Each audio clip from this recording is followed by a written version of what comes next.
उत्तर प्रदेश के एक छोटे से गांव में रहने वाला मोहित हमेशा से महाकुंभ के बारे में सुनता आया था। उसके दादा दादी, माता पिता और गांव के बुजुर्ग अक्सर महाकुंभ की अद्भुत कथाएं सुनाते। कहते हैं यहाँ गंगा, यमुना और अदृश्य सरस्वती का संगम होता है। साधुओं का, नागाओं का और महर्षियों का भी समागम होता है और इन पवित्र जलधाराओं में स्नान करने से जीवन के सभी पाप धुल जाते हैं।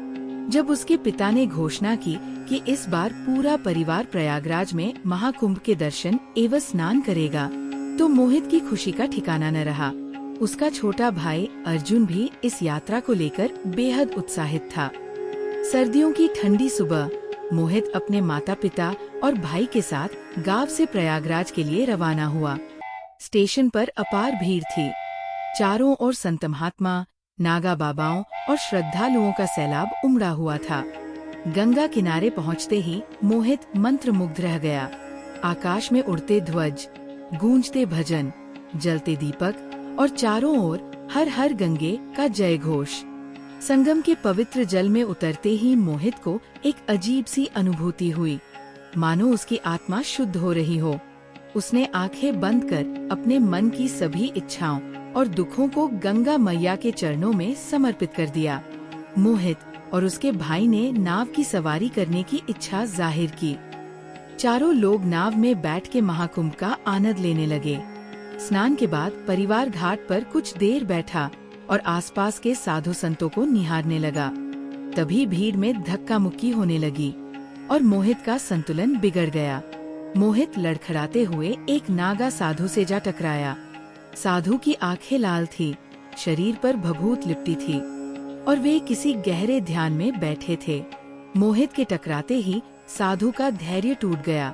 उन्होंने क्रोधित होकर कहा, अज्ञानता और अहंकार का बोझ तुम्हारे परिवार को बिखेर देगा। जब तक तुम सत्य को नहीं स्वीकारोगे, ये श्राप तुम पर बना रहेगा। मोहित डर गया। उसने माफी मांगी, लेकिन साधु बिना कुछ कहे आगे बढ़ गए।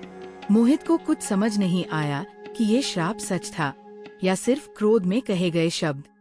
थोड़ी देर बाद जब मोहित अपने माता पिता के साथ मेला देखने गया, बड़ा विशाल मेला, चारों तरफ लाखों लोगों की भीड़, बड़े बड़े झूले और भी ना जाने क्या क्या।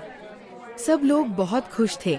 इसी बीच ना जाने कैसे अर्जुन माँ से हाथ छुड़ाकर कुछ लेने चला गया। काफी देर हो गई, लेकिन जब अर्जुन वापस नहीं आया तो माता पिता उसे ढूंढने लगे, लेकिन मेले की विशाल भीड़ में अर्जुन कहीं दिखाई नहीं दे रहा था। मोहित का दिल जोर जोर से धड़कने लगा। उसने माँ पिता को ढांढस बंधाया और अर्जुन को खोजने निकल पड़ा। इधर उधर भटकते हुए मोहित को वही नागा साधु दोबारा मिले। मोहित सीधा उनके चरणों में जा गिरा और रोते हुए भाई के खो जाने की बात बतलाई।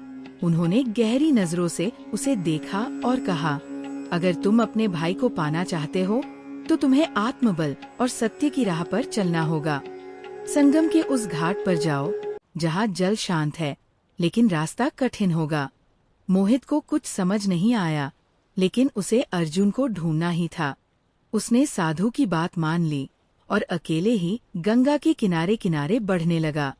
रात घिरने लगी थी। मोहित एक अज्ञात घाट पर पहुंच गया। वहां का माहौल अजीब था। चारों ओर सन्नाटा और ठंडी हवा। दूर कहीं लाशें जलती हुई दिख रही थी। उसके अलावा दूर दूर तक कुछ और दिखाई नहीं दे रहा था। अचानक उसे पानी के किनारे एक हलचल महसूस हुई। वह डर गया, लेकिन किसी तरह ढाढ़स बांधकर वो पानी के पास गया। उसने देखा तो अर्जुन वही था, भयभीत और रोता हुआ, लेकिन वहाँ नागा साधु पहले से मौजूद थे। साधु मुस्कुराए और बोले, तुमने अपने भय को हराकर साहस और सत्य की परीक्षा पास कर ली। ये श्राप केवल तुम्हारे भ्रम का परिणाम था। परिवार की अहमियत तभी समझ आती है जब हम उसे खोने का डर महसूस करते हैं। अब जाओ, तुम्हारा परिवार तुम्हारी प्रतीक्षा कर रहा है। मोहित ने अर्जुन को कसकर गले लगा लिया। उसने महसूस किया कि कभी कभी हमें जीवन में कठिनाइयों का सामना करना पड़ता है, लेकिन विश्वास और साहस से हम उन्हें पार कर सकते हैं। मोहित अर्जुन को लेकर अपने माता पिता के पास पहुंचा। माता पिता की आंखों से खुशी के आंसू छलक पड़े। इस यात्रा ने मोहित को जीवन का सबसे महत्वपूर्ण सबक सिखाया, परिवार से बढ़कर कुछ नहीं। जब वे गांव लौटे तो मोहित ने उस नागा साधु की दी गई सीख को अपने जीवन का मार्गदर्शक बना लिया।